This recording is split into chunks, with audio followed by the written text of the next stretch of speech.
Okay, I'm just gonna go ahead and say it. John Henry. I watched this with my kids the other day. We watched it 2 times actually. Well, I watched it one by myself, then I watched it with them. So I watched it 2 times. I felt like I watched it 8 times.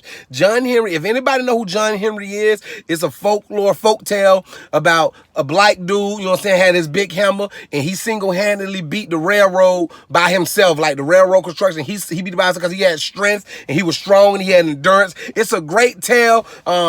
Everybody like it. Me being a young black man, I was super excited about it because I felt like I could do anything after reading John Henry. And my teacher, who was a white lady, told me, Josh, John Henry is a great story. You can do anything you want. You could be anything you want to be. And I was excited. So when I seen the previews come out for this movie, I was like, yeah, they finally made a movie about John Henry. This is going to be super exciting. Then I seen the movie on Netflix. I ain't go to the movies and see it. I saw it on Netflix last night.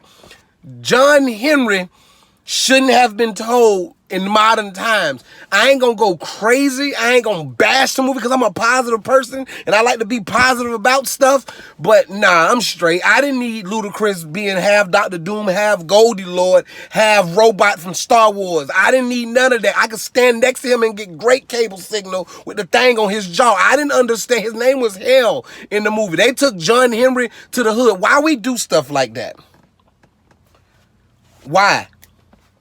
Why we gotta modernize? Is that a word, modernize? Why we gotta modernize and we need to modernize?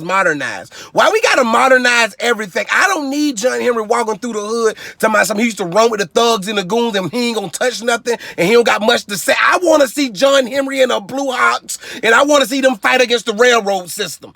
I just wanna see an oversized man fight again. I want to see some impossible stuff. I don't need you walking through the trap, through the gutter, swinging. Somebody will shoot John in real life.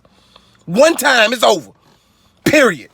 Him and his helmet can't do nothing. You need artillery out here in these streets. And this movie did not make me want to believe I can do anything. This movie made me say, you know what? Netflix is good. Netflix does well with documentaries. I don't know why Netflix bought this and bought the rights to this. And then I read an article. They said Netflix and John Henry is an overnight success for who? For, like, what is this going to inspire? Well, who? Raise your hand if you thought John Henry was great. This movie. I ain't talking about the folk tale. I'm talking about this movie. Raise your hand. I know I like Terry Crews. I like them in The Expendables. I like them in, I ain't never seen White Chicks. I like them in, it was another show I liked them in. Everybody Hate Chris. I like them in Friday. I like Terry Crews. But Terry Crews is John Henry? Nah. Nah, bro. It's a no for me. I'm being light. I ain't gonna tell stuff. This is a hard no for me. Like hard. Like Josh no, this is a hard no for me. Like nothing soft about this. Nothing soft. This is a black man in a porno. This is a hard, very hard